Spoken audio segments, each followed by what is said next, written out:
Last time we spoke, we were like, is it a blessing or not to have the weekend off? How does it feel now with a couple of days to go before the next game? I'm not sure. I don't think you can ever, if it goes one way or the other, you don't know. But I think for us it's just keeping focused and taking every game as we can, and being focused for Leyton Orient is the key. We know how tough it's going to be. They're a really good team up until recently, in some really good form, so it's going to be a really tough game for us.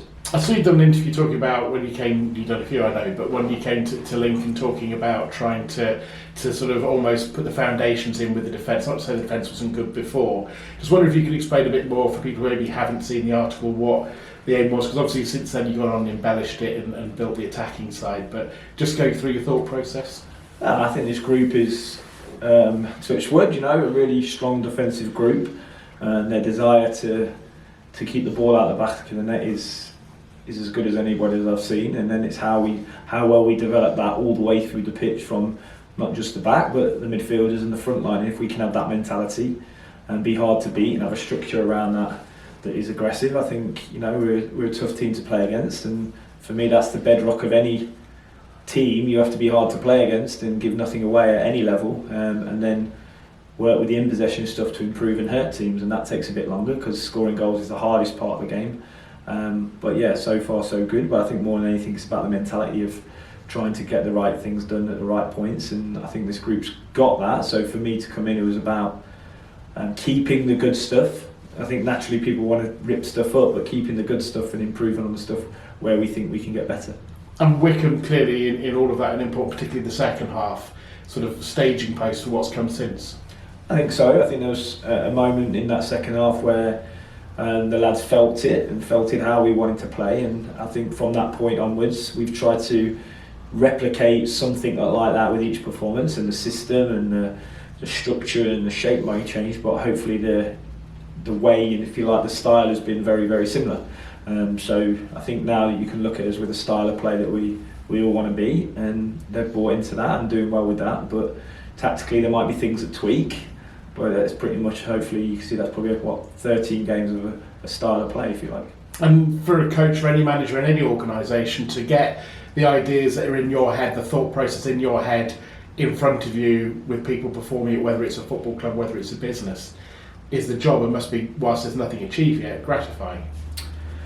Yeah, but there's nothing achieved, like you said. So the gratifying, I always say it, the work comes on the training pitch every day. Like, you don't see the work on a Saturday, you see the product of the work of the week on the Saturday. And I think if we're training hard every day and we work hard every day and we improve even a little bit every day, and it takes good players, it takes diligent players, it takes good coaching staff that we've got, it takes a good way of doing things so that we can improve in those even small things every day.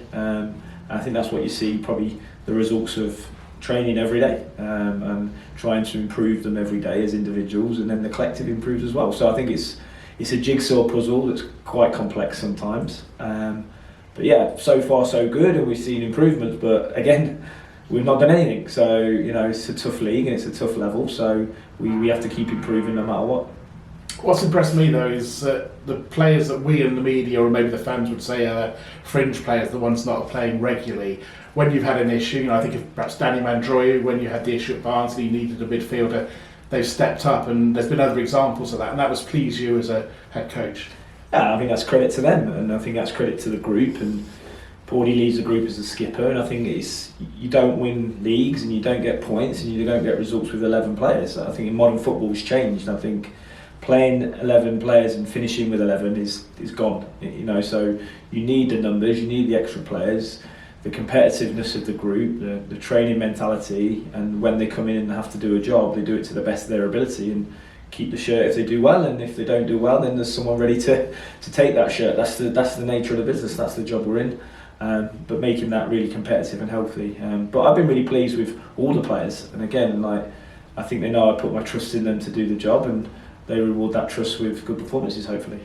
Where are you with the injury situation? Obviously Ben wasn't available last time around. What's the very latest on him and any other issues? Yeah, Ben's back in training today, so he's back in training today. We'll see how he is the next 2 days to see what part he'll play. I expect him to play some part. What that'll be, we're not 100% sure yet. But yeah, then the other ones are the long-term ones really.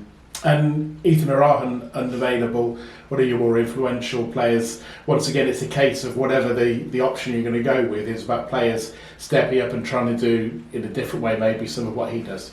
Yeah, Ethan's been great for us this season, and probably one of the challenges and the bumps in the road is not having Ethan in there, who's been in like quite natural there all season, if you like. So now we have to jiggle the midfield around to suit what we think we need to do against Leyton Orient. But again, players coming in there, they're good players, they're experienced, some of them. So I have no worries about players taking on that role that Ethan was doing, and we can do that. And in some ways, it's gives Ethan a rest.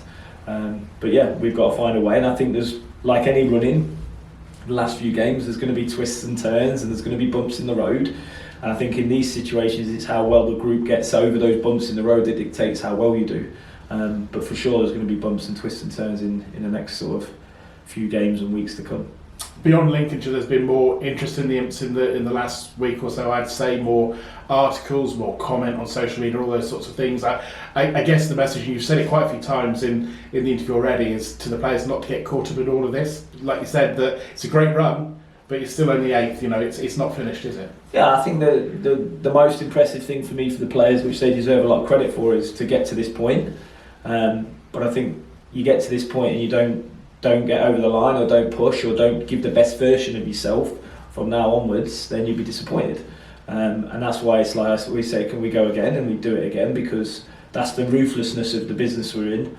And you can't rest and look back at what you have done. You have to look forward to the next one and push again. And I think that's the difference between the top teams winning these leagues and the teams that don't quite do it. And with the young group that we've got, is how we can keep them focused on it. But no one's getting carried away, no one's getting above ourselves. We know we've got to push hard and we have to perform, because every game coming through now is going to be a really tough game for us.